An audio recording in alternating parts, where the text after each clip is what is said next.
Et j'aimerais, si vous le permettez, enchaîner avec Monsieur Nabil Rahmouni, donc qui va nous parler d'un autre niveau aujourd'hui d'intervention dans ces tissus ancestraux, dans ces tissus patrimoniaux, qui est la Médina de Salé à travers le partage de son expérience dans le cadre de la mise en place d'un outil de planification qui est le plan de sauvegarde. Sir Rahmouni, c'est à vous la parole. Alors, ce que je voudrais d'abord souligner, c'est qu'on va changer d'échelle. On n'est plus dans la maison, mais dans la montagne, mais si on est dans l'urbain.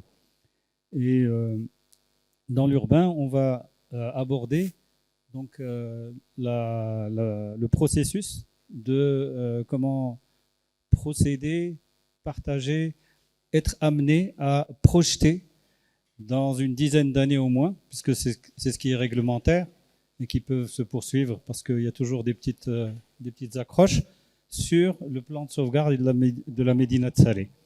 Alors, sur ce dossier, on commence par se présenter, dire quel est le problème, pourquoi on va régénérer, pourquoi on va restaurer, pourquoi on va réhabiliter, revitaliser, Donc, tous ces en fait, ça veut dire qu'il y avait quelque chose qui avait de la valeur, qui était vivant, et sur lequel on intervient pour deux choses importantes. Soit il y a des dangers qui menacent la disparition, soit on va injecter des choses nouvelles. Donc c'est ça qui est important. Alors, protéger tel qu'il est le patrimoine. Donc là, on a deux visions qui peuvent être complètement opposées et qui se battent dans notre tête parce qu'on est dans une situation complexe. C'est-à-dire qu'on a un patrimoine, qu'est-ce qu'on en fait? Est-ce qu'on le momifie, j'exagère, ou est-ce qu'on le redynamise? On réinjecte des choses pour qu'il puisse monter dans le train de l'évolution qui se passe. Alors, comment on procède?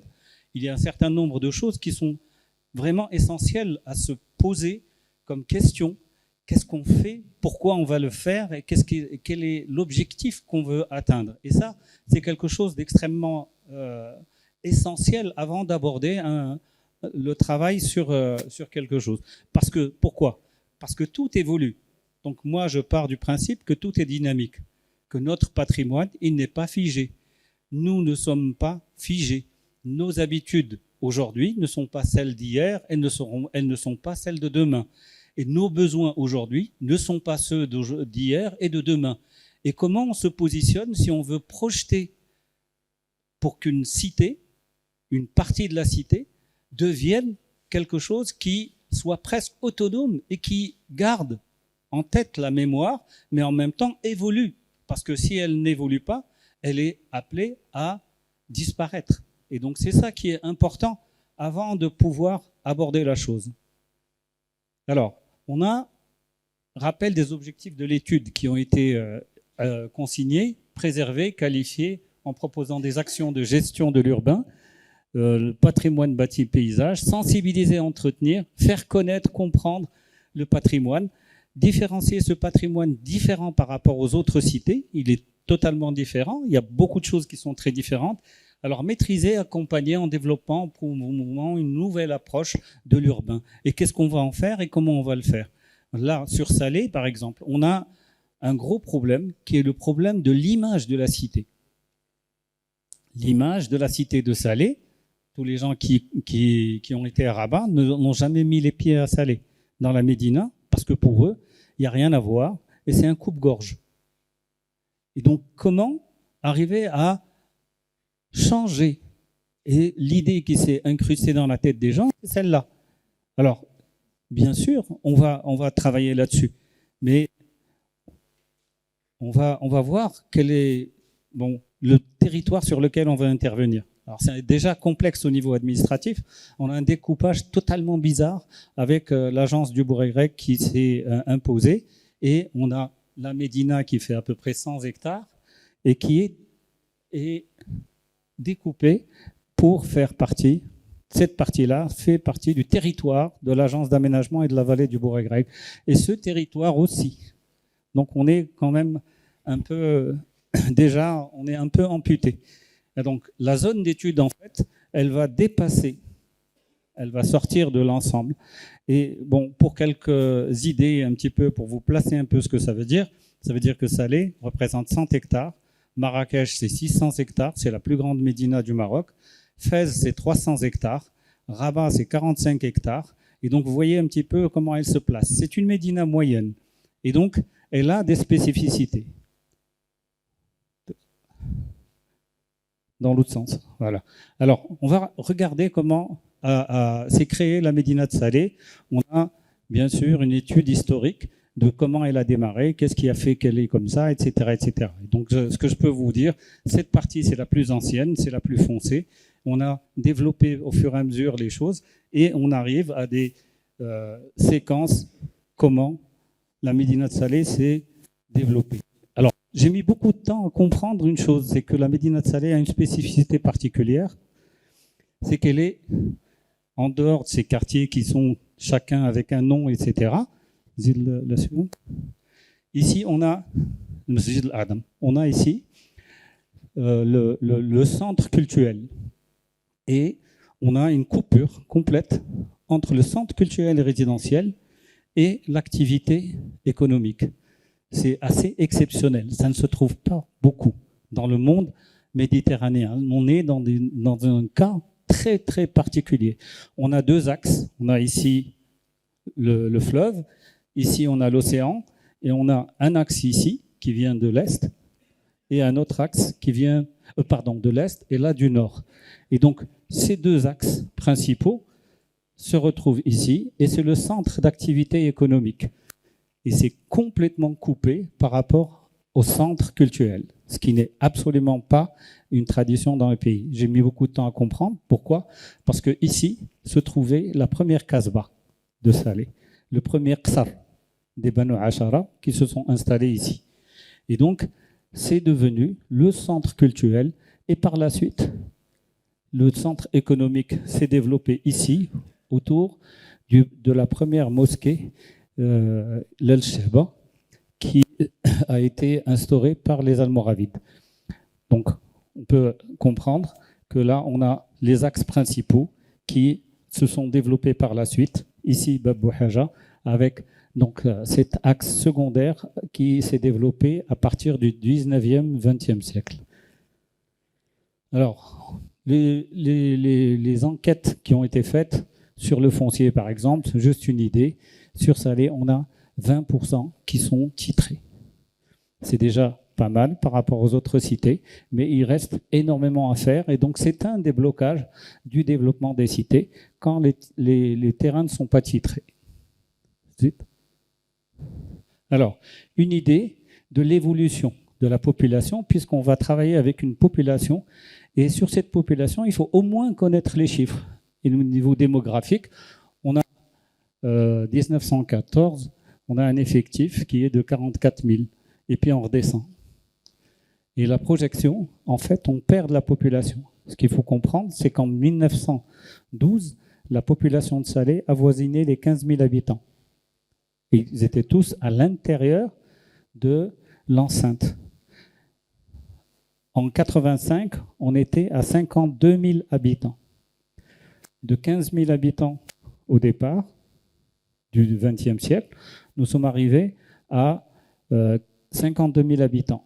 Et aujourd'hui, on a perdu, entre 85 et aujourd'hui, enfin 2013, quand j'ai fait les enquêtes et le dénombrement, nous avons perdu plus de 33% de la population.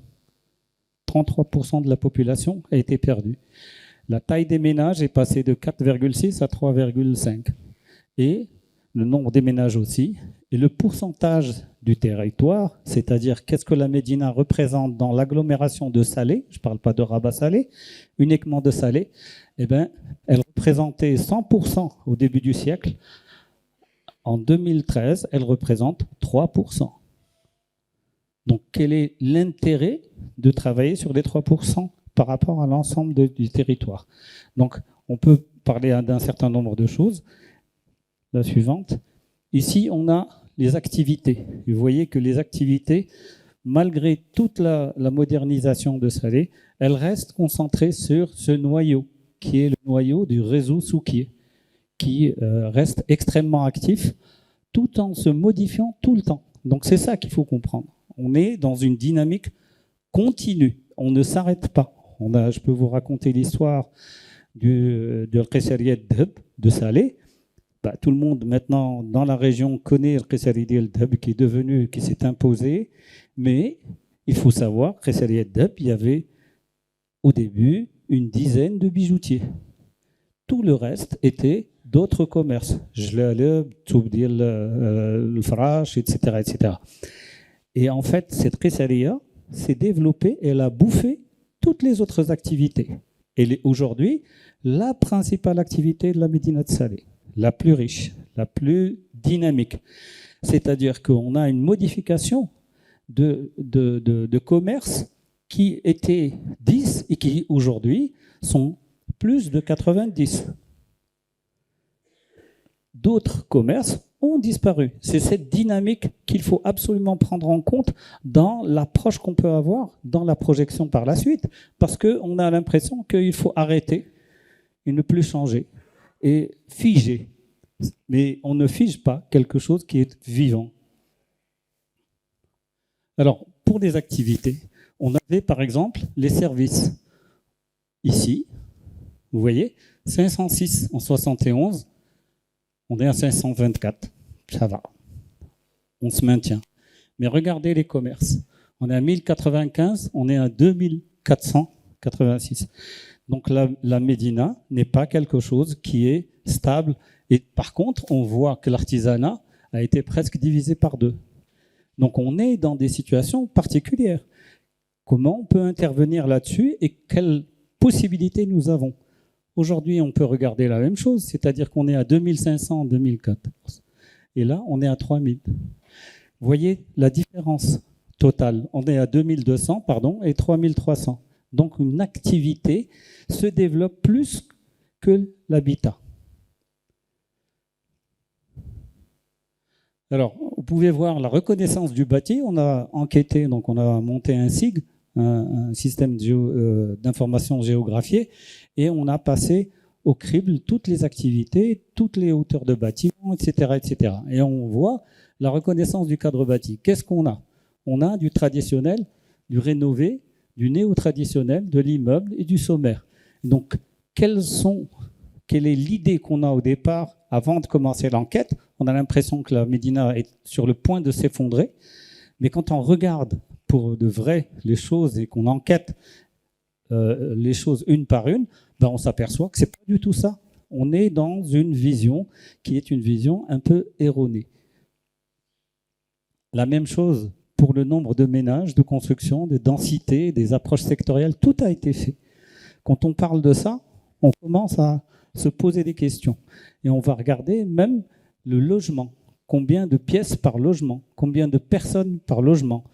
Vu qu'on a vécu une dédensification depuis les années 80, on se retrouve avec des discussions qui sont erronées par rapport à ce qu'on pense. La réalité est très différente, c'est-à-dire que les logements sont plus grands par rapport au nombre d'habitants. On a plus d'espace. Pas partout, bien sûr. Il y a des quartiers qui sont plus défavorisés que d'autres. Il y a même des quartiers où il y a des demeures qui sont vides, juste avec un gardien. Mais il y a globalement, dans l'ensemble de la Médina, une amélioration des conditions d'habitat. On regarde aussi, si vous voulez, toutes les choses, là, carte de distribution de l'état des constructions. On voit que le moyen, on est à 80% à peu près. Donc, ce qui représente des problèmes, les ruines, et les mauvais états représentent à peine 12%, 15%.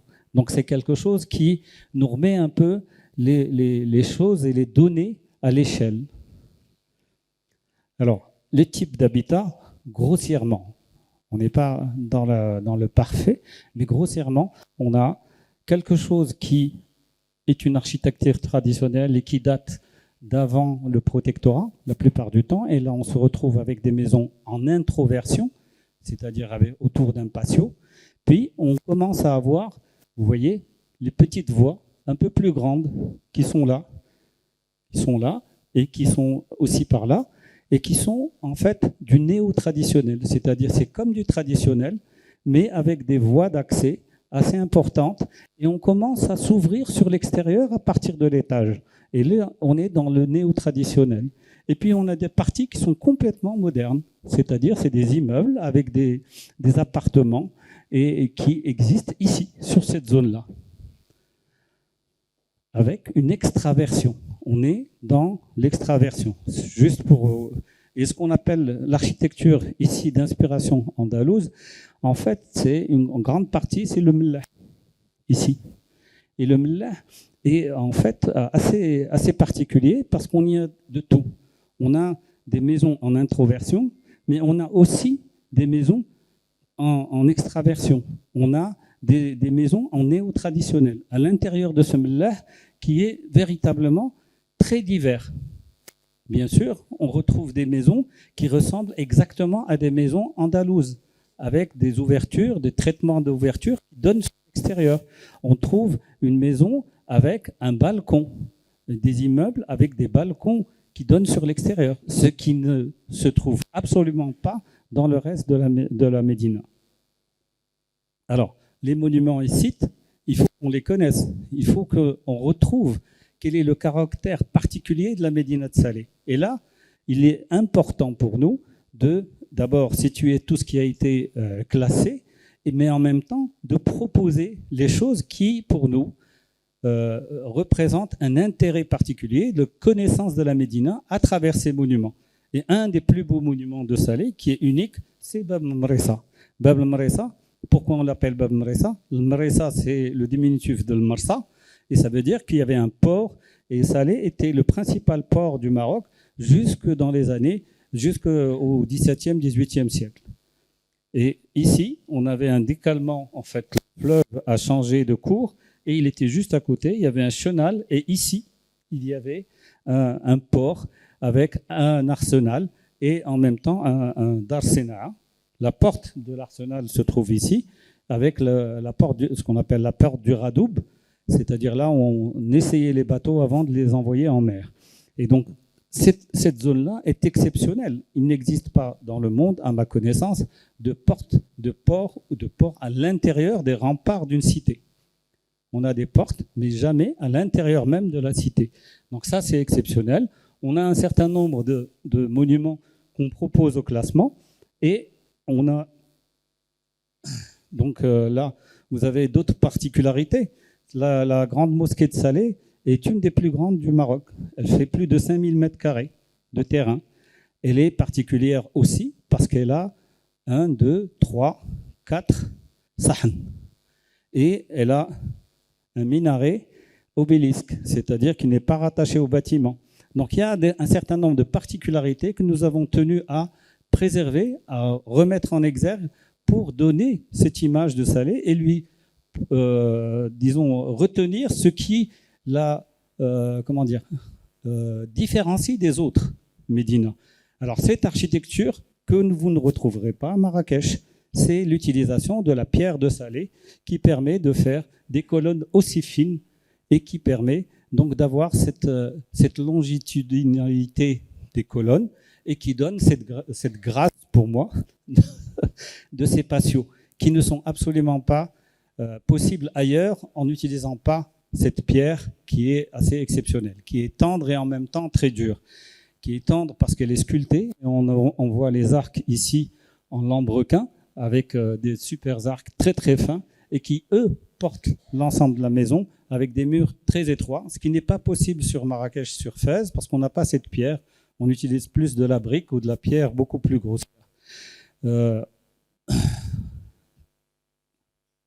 Alors, le cadre bâti et les édifices de valeur, donc ça a été réglé, on a regardé l'ensemble, on a fait un bilan total et puis on arrive à des choses qui sont à l'inverse de ce qu'on pensait avant d'aborder l'étude. Et on s'aperçoit que très peu de choses sont délabrées. Par contre, vous retenez cette image et c'est une école. On va voir comment on travaille avec cette population et cette cité.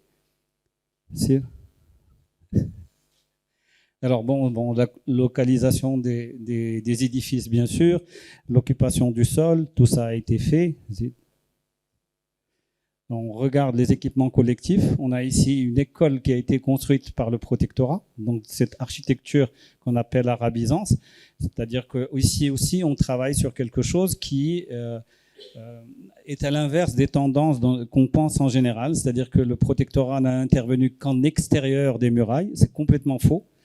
Il a beaucoup intervenu. Vous avez vu la première école que je vous ai indiquée. La deuxième école est une édification à l'intérieur même de la Médina. Et elle prend en compte un certain nombre de choses qu'on ne prend même plus en compte aujourd'hui. On n'ose pas. Cette école, eh ben, elle a bien sûr les logements, mais elle a aussi une salle de prière qui donne sur l'extérieur, un MSID, une épicerie. Tout ça est concerné dans l'école. Donc l'approche urbanistique était vraiment très, très, très, très fine. Là, c'est la médersa de Salé, sinon la plus petite médersa du Maroc. Elle date de la période mérinide. Il y a un super... Alors, les équipements collectifs, on a l'impression que la Médina a besoin d'équipements collectifs. C'est faux. La perte de population et l'inversion de la pyramide des âges fait qu'on a plein d'équipements scolaires, par exemple, qui ne sont plus utilisés ou qui sont très sous-utilisés. Et on va voir comment on peut projeter là-dessus. Donc, on a une nouvelle population. On n'a plus cette population avec beaucoup d'enfants. On a une population avec beaucoup moins d'enfants.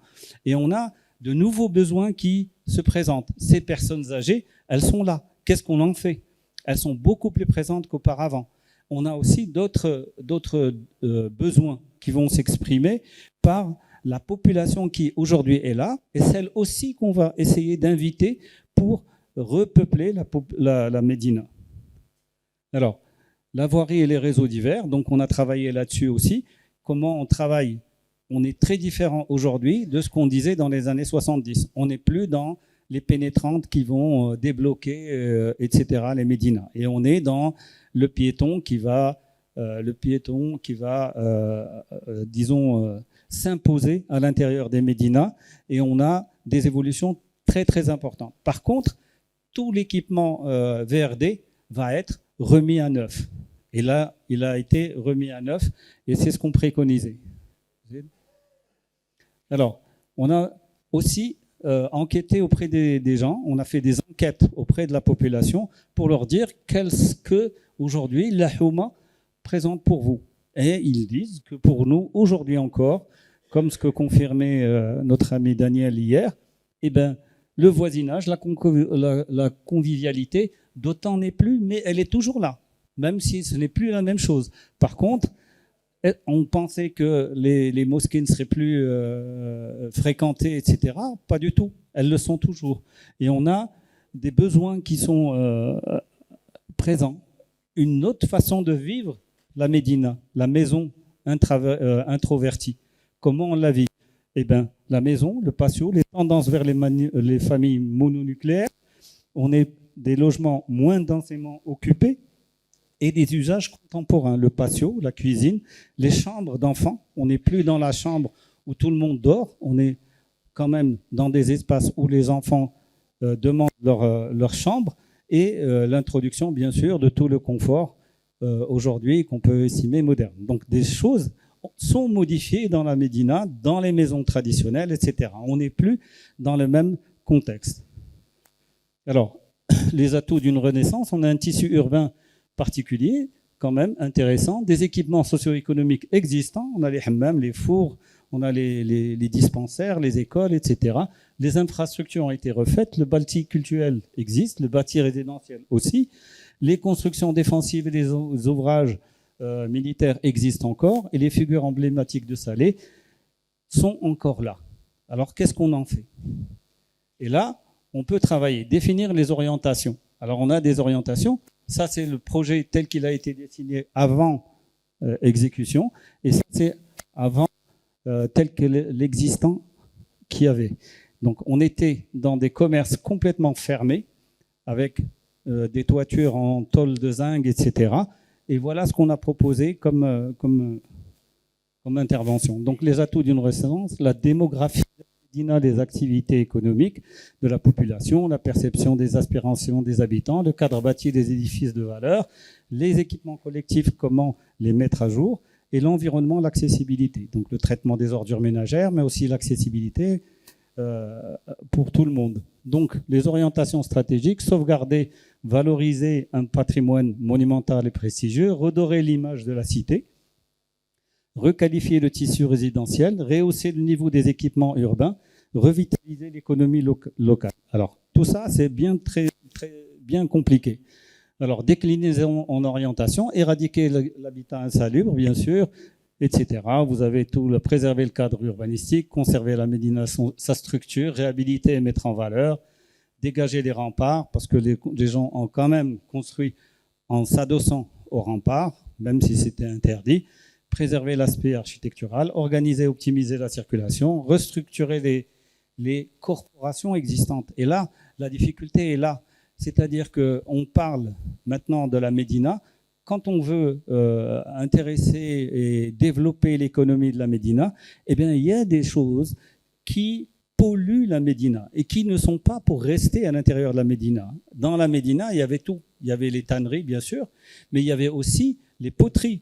Il y avait un certain nombre d'activités polluantes qu'il fallait externaliser, ce qui a été fait en grande partie sur Fès, etc. Et ici, on se pose la question, est-ce que ces activités ne pourraient pas se développer mieux à l'extérieur? La Médina est un cadre, qu'est-ce qu'on y réserve? Comment on fait le choix? Et comment on intervient pour appuyer, comme disait Elie tout à l'heure, comment on peut appuyer certaines activités et à l'inverse, décourager certaines activités qui posent problème à l'intérieur de la Médina. Alors, l'histoire à préserver, donc on a les Borges, on a la Médersa, on a les fontaines, on a aussi donc les monuments et sites classés, on a des activités économiques, comment régler et permettre aux activités qui sont intéressantes de pouvoir se développer un peu plus. Alors, l'histoire qui va venir, donc là aussi on parle du cadre bâti, comment on travaille sur les différents éléments. Est-ce qu'on les préserve? Est-ce qu'on les conserve? Est-ce qu'on les modifie? Est-ce qu'on les remet dans une dynamique? Les équipements sociaux aussi posent le problème. On a des hammams, on a des fours qui ne sont plus dans le besoin. Aujourd'hui, on a dans la Médina de Salé, on a à peu près, sur l'ensemble du territoire de la Médina, on a 14 à 16 hammams. La population est descendue de 50 000 habitants à 30 000 habitants. Les habitudes des habitants ne sont plus les mêmes. On ne va plus au hammam tout le temps. On y va une fois de temps en temps, une fois par mois dans le meilleur des cas. Et donc, qu'est-ce qu'on fait de ces hammams? Est-ce qu'on les conserve? Qu'est-ce qu'on en fait? Et donc là, la discussion vient par la suite. Donc là, c'est donc la voirie, la circulation, poser la question de faciliter la circulation, mettre les parkings en extérieur, surtout, éviter les encombrements à l'intérieur de la Médina en limitant l'accessibilité automobile de la Médina. Alors, volet infrastructure, traitement des abords, on a des problèmes d'accessibilité de la Médina. On a eu de la chance d'avoir le tram qui a facilité l'accessibilité, mais on a toujours des difficultés à certains endroits qui ont été notés. L'évolution démographique, on en avait parlé. Les composantes de l'espace urbain, chaque place, chaque espace extérieur, etc., les petites placettes, il y a très peu d'espace vert, mais il y a un grand cimetière, Sidi Ibn Achar, qui est devant. Alors, les pratiques sociales et spatiales, l'occupation du domaine public, comment on gère ça? Alors, la gestion urbaine, se poser le problème. Est-ce que vous pensez aujourd'hui encore? Moi, je pense qu'on ne peut pas gérer la Médina comme on gère les autres quartiers extérieurs, ni les lotissements. Et on a toujours préconisé depuis une vingtaine d'années d'avoir une cellule particulière pour la Médina. Et que ce soit non seulement quelque chose qui réglemente et suive la réglementation, mais accompagne les gens, les habitants de la Médina, dans leurs interventions. des ateliers d'urbanisme, d'architecture, je ne sais pas. Mais il faut que quelque chose soit présent. Et on ne peut pas travailler sur la Médina comme on travaille sur Hayy Riyad ou sur d'autres secteurs de la ville. C'est une des recommandations principales de ça. Alors, on a travaillé sur un tableau de diagnostic, synthèse diagnostique et orientation stratégique. On a les thèmes, on a les forces, les faiblesses et les orientations qui en découlent. On a fait ça. Par la suite, à partir de ça, on a les orientations qui ont été dégagées et on a fait les 3 variantes. La variante 1, 2 et 3. 3 variantes. Celle où on ne fait pas grand-chose, celle où on mobilise un minimum et puis celle où tout le monde se mobilise. Et donc, voilà, on a orienté les choses et puis on a expliqué. Ben voilà, volontariste, c'est faire, lister et repérer l'ensemble des monuments relatant l'histoire de la cité et on passe à l'intermédiaire, puis on passe à la tendancielle, si on ne fait pas grand-chose, si on ne se mobilise pas plus qu'il le faut. Et on a fait ça pour l'ensemble des composantes de la ville. C'est encore. Alors, par exemple, ici, on se dit, on a 12, 16 hammams. Qu'est-ce qu'on en fait? Quelle est la demande aujourd'hui? Est-ce qu'on fait comme ci, comme ça? Est-ce qu'on les laisse? Est-ce qu'on les momifie? Qu'est-ce qu'on en fait? Et certains hammams ont déjà commencé à changer. Auparavant, c'était avec des horaires particuliers. Aujourd'hui, ils ont commencé à mettre des murs de travers pour que ce soit tout le temps hommes et femmes. Qu'on puisse y accéder, hommes ou femmes, tout le temps. Mais ça défigure, bien sûr, le hammam. Alors l'idée, c'était de dire, cette population qu'on viserait à fixer sur la Médina et à faire venir d'ailleurs, quelles seraient ses attentes? Est-ce que la moitié des hammams les plus intéressants historiquement vont être restaurés, remis en état, ils appartiennent au habous et c'est faisable, et les autres, qu'est-ce qu'on en fait? Salle de sport, spa, qu'est-ce qu'on en fait? Il y a d'autres solutions sur lesquelles on peut réfléchir. La même chose pour les fours à pain. Est-ce que la population aujourd'hui continue de faire son pain? Non. La plupart vont acheter le pain. Et donc, qu'est-ce qu'on fait de ces fours? Est-ce qu'on les démolit? Est-ce qu'on les restaure? Est-ce qu'on les entretient? Eh bien, on fait le choix de ceux qui sont les plus intéressants et les plus dynamiques, de les maintenir, et les autres, on peut les transformer en autre chose. Pâtisserie, ce que vous voulez, mais d'autres choses. On n'est plus dans le même... On est dans une dynamique. On n'est pas dans un espace où on va s'asseoir sur ce qu'on a et puis on ne veut pas bouger. Il faut accompagner le mouvement et il faut l'inciter, le provoquer par moment. Alors le foncier aussi, c'est la même chose, c'est-à-dire qu'on a la possibilité aujourd'hui, par le biais du président de la commune, qui peut demander à la conservation foncière... 2 minutes. 2 minutes, d'accord. De faire ça. Donc il y a... Bon, la même chose, c'est le monument historique. Et donc, on a aussi d'autres chemins. C'est une des traditions qui est restée dans la seule Médina de Salé. Elle était dans les 7 Médinas du Maroc, les 7 Médinas urbaines, et elle a disparu de l'ensemble des Médinas, sauf sur Salé, où on a encore la procession des cires. Bon, le VRD, tout ça. Et à chaque fois, voilà. Donc, là, on a travaillé, une fois qu'on a mis tout ça, on a dit quelles sont les priorités. On a déterminé donc la stratégie, les orientations, et on arrive aux priorités et ce qu'on va mettre dans les choses à faire au plus vite. Donc priorité 1, priorité 2, priorité 3. L'organisation spatiale est intéressante. Maintenant, on a des pôles qui vont se développer et comment on va essayer de trouver des pôles dynamiques pour des orientations et des pôles d'activité particulières. Donc on a le pôle culturel, le pôle activité. Si vous pouvez conclure, s'il vous plaît. D'accord, je termine. 2 minutes ne sont pas encore passées. Pôle culturel, les équipements de pôle information, etc. Et donc ce que je voulais vous montrer, c'est la réflexion sur les parkings en extérieur. Là, il y en a un qui est en cours de réalisation. Il y en a un autre qui est disons, par mois projeté ici pour pouvoir aller plus loin. Donc les variantes ont été dessinées une par une. Les comparaisons, on va terminer. Alors, c'est le secteur traditionnel. Donc, on met en place une réglementation particulière qui est la restauration, la réhabilitation, préservation. Sur le secteur néo-traditionnel, on fait de la préservation particulière.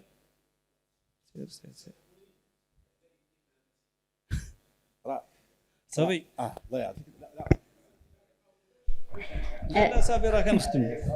Un mot pour clôturer. Alors, juste ce que je voulais dire, c'est que ce qui nous avait intéressé ici, c'était que le plan d'aménagement et de sauvegarde de la Médina de Salé a eu la chance d'être, disons, la base du projet de réhabilitation de la Médina de Salé. Et donc, il a été fait par Sa Majesté. Et les orientations ont été quand même pas mal piochées là-dedans. Et ce qui nous a vraiment... Je voulais vous montrer des exemples de Khessalia qui ont été restaurés. Donc ça, c'est plus... voilà. Ça. Merci.